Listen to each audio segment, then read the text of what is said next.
Uma ótima tarde a você que acompanha a TV Novo Tempo, acompanha o NT Sul. Recebemos em nossos estúdios hoje o secretário-chefe da Casa Civil, Fábio Branco. Fábio, seja bem-vindo à TV Novo Tempo.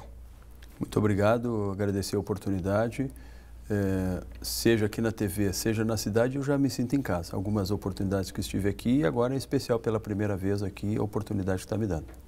Então tá certo. Fábio, não tem como a gente iniciar essa nossa conversa sem retroceder. Eu sei que geralmente políticos não gostam muito de fazer uma comparação com relação a outras gestões, mas olhando para trás, fazendo uma avaliação de como o Sartori pegou o estado do Rio Grande do Sul quando assumiu em 2015 e hoje, o que dá para fazer de avaliação aonde o estado avançou nesse período? O próprio governador Sartori, ele nunca gosta de olhar para trás. Ele diz que olhar o retrovisor é um retrocesso e muitas vezes só se olhou para trás e por isso que o estado chegou nessa conta que chegou. Mas também não podemos tapar o sol com a peneira na realidade e na situação que o estado foi assumido em 2015 pelo governador Sartori. Então a comparação do que o governador pegou em 2015 e o que está entregando em 2018 é um estado diferente. É um estado que está tendo a perspectiva e um momento de travessia para fazer com que o estado possa ser colocado novamente nos eixos. Essa é a grande diferença. Com alguns problemas que se tem, mas com tudo aquilo que desde o primeiro dia o governador Sartori assumiu, dizendo a verdade, esse talvez seja o grande legado e a diferença do governador Sartori para os outros que passaram. Não vamos entrar no mérito ideológico, não vamos entrar no mérito de competência, não vamos entrar no mérito de coragem, porque todo esse passivo que nós chegamos até hoje, ou essa conta chegou. Todos os governadores tiveram a chance de se financiar. Ao longo, nós estamos falando aí de 40 anos. Se financiaram com dívida pública, se financiaram com juros, se financiaram com os depósitos judiciais, se financiaram com caixa único. Tudo isso foi autofinanciando, mas fazendo com que o Estado se endividasse cada vez mais. Infelizmente, ou felizmente, eu sempre digo isso, infelizmente porque o governador Sartori não tem outros mecanismos de autofinanciamento, por que as pessoas perguntam, o governo passado não atrasava salário, mas o governo passado pôde pegar cerca de 7 bilhões dos depósitos judiciais, que hoje representa para o Estado do Rio Grande do Sul pagar por ano 1,2 bi só de juros. O governo passado pôde, então, melhorar o seu fluxo de caixa e não atrasar mais salários, não atrasar talvez alguns repasses, mas ele foi endividando cada vez mais o Estado e chegou à conta que sacaram todos os depósitos judiciais e o governador Sartori não teve essa condição. Então só se agravou financeiramente a condição fiscal e o fluxo de caixa, o financeiro, também só foi se agravando. Por isso que hoje o governador Sartori não tem essa condição. Não foi o governador Sartori que chegou ao ponto de criar esse fato. Não é o governador Sartori que não paga porque não quer. Porque é uma estratégia, porque não gosta, porque não quer. Não, é porque não tem dinheiro. Não tem dinheiro não para os servidores, não tem dinheiro para a saúde, não tem dinheiro para os municípios, não tem dinheiro para as obras. Agora, esse trabalho que fez desde o primeiro dia, dizer a verdade, e começar a enfrentar estruturalmente o Estado, colocar os projetos que possam recuperar o Estado financeiramente para o seu futuro e que se tivesse feito isso há 30 anos atrás, nós não estaríamos nessa situação que nós estamos hoje, é que faz a diferença do governador Sartori. Pode-se olhar para essa questão da dívida, em específico do Rio Grande do Sul, como grande problema, ou seja, sanado esse problema, o Rio Grande do Sul ele vai ter uma estabilidade, os funcionários vão voltar a receber em dia. Como é que hoje está essa conta? Hoje a dívida é paga 13% da receita corrente líquida do Estado, ele tem que pagar em dívida. O Estado do Rio Grande do Sul, quando fez o governo Brito, fez a renegociação, a última renegociação, o Estado devia 8 bilhões. Nós pagamos até hoje 25 bilhões, em torno de 25, 26 bilhões já foram pagos. E nós devemos 54 bilhões ainda.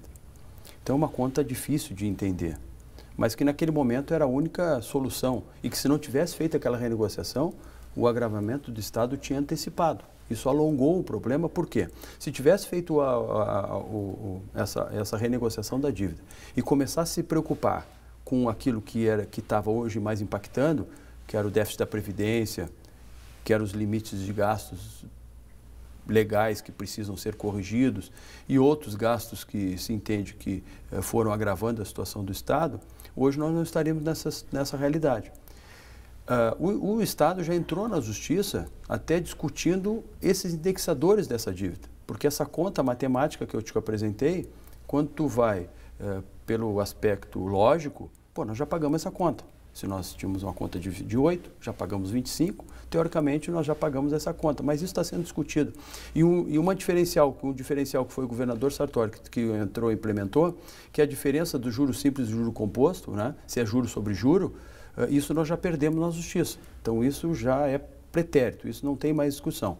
Agora, continuamos discutindo judicialmente esse valor da dívida. Isso como tu disseste, é um grande dificultador, porque se tu tem 13% da tua receita corrente líquida já glosado já na tua receita quando é repassado, é uma dificuldade bastante grande. Agora, esse regime de adesão, ele vai possibilitar o Estado a diminuir esse passivo dos 54 bilhões, porque já mudou o indexador percentual de 6% para 4%, e também mudando o indexador e retroagindo 5 anos até 2013. De 2013 e alongando essa dívida, hoje vai representar uma diminuição no estoque da dívida de 22 bilhões. Então, a renegociação da dívida, esse regime, ele vai possibilitar o Estado a diminuir o estoque da dívida, ele vai permitir que o Estado deixe de pagar 3 anos essa dívida, eu comentei cerca de 12 bilhões que vão poder ficar aqui, e vai dar esse tempo para, melhorando o fluxo de caixa do Estado do Rio Grande do Sul, a entrar efetivamente no equilíbrio fiscal no futuro. O equilíbrio financeiro nós vamos antecipar.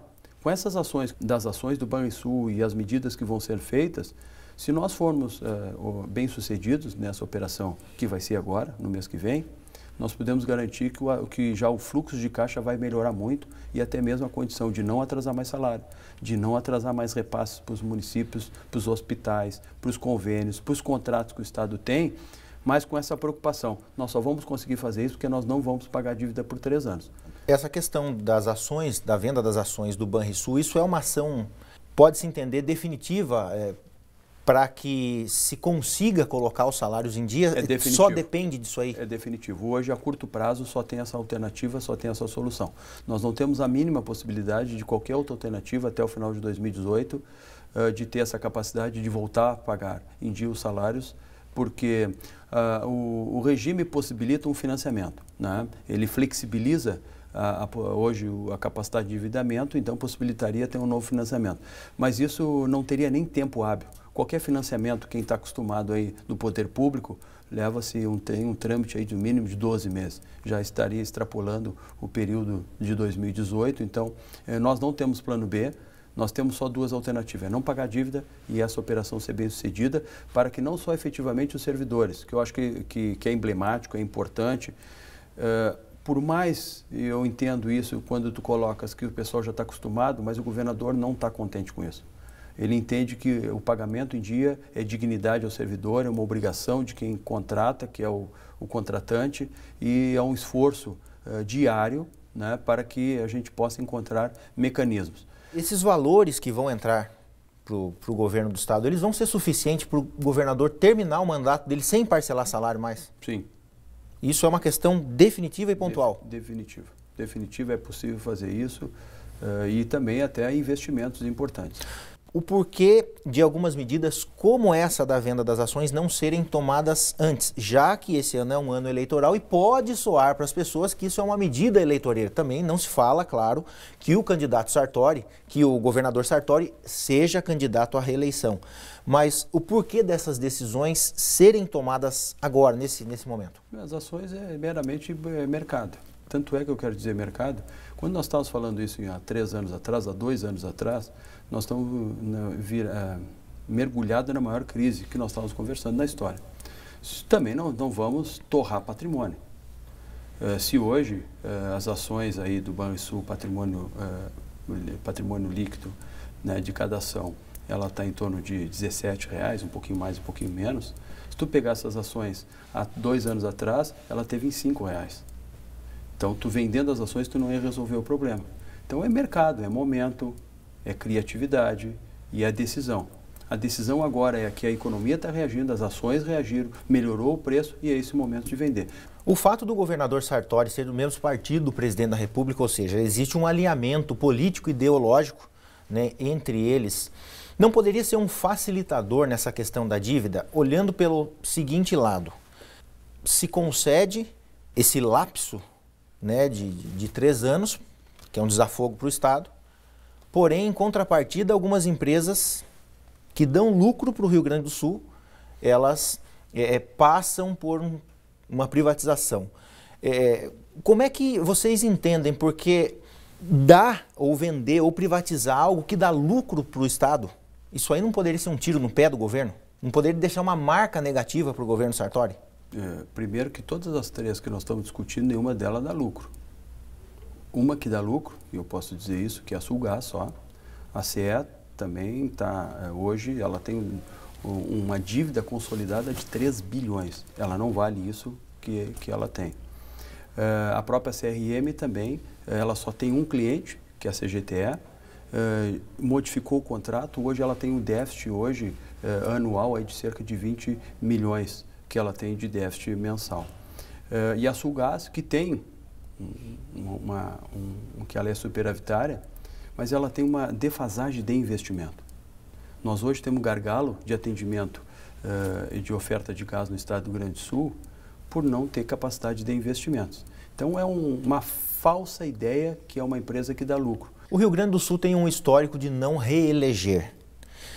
Na ideia do Fábio Branco, como secretário, esse processo de reestruturação do Rio Grande do Sul proposto pela administração do Sartori mereceria um novo mandato para deixar o Estado num ponto de equilíbrio financeiro?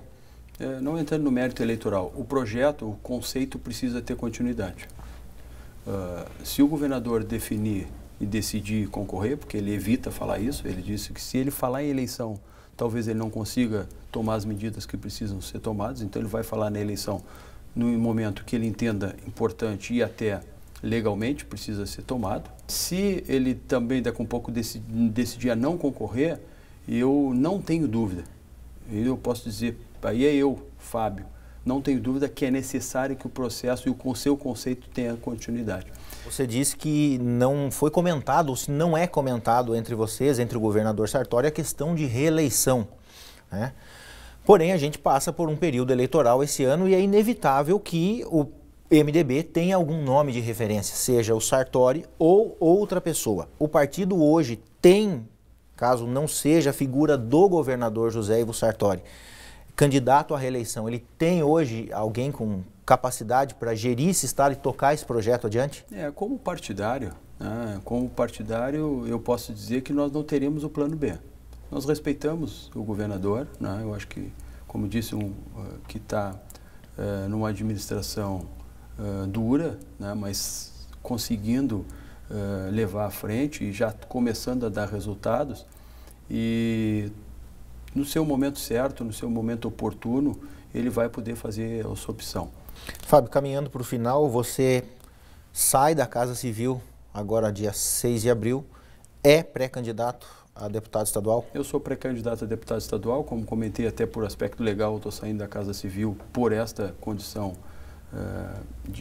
eleitoral, né? Sou pré-candidato, continuar trabalhando, a própria minha passada aqui também é um pouco disso, numa parte de prestação de conta, daquilo que a gente pôde fazer até por própria Cachoeira, a relação partidária, né? O PMDB me abriu as portas aqui para que a gente possa ter essa relação. Também num compromisso, também chegando na Assembleia, de também ser mais um representante. Eu sei que tem representantes, tem vários partidos, mas eu quero ser mais um colaborador, participe porque por essa relação do desenvolvimento, por essa relação com a cidade, entendo que a gente possa construir uma relação longa, né, e o que eu puder ajudar, o que eu puder fazer, estarei. Então vim aqui também como um soldado do partido, ao meu partido, do PMDB, mas efetivamente para todos aqui que moram aqui em Cachoeira.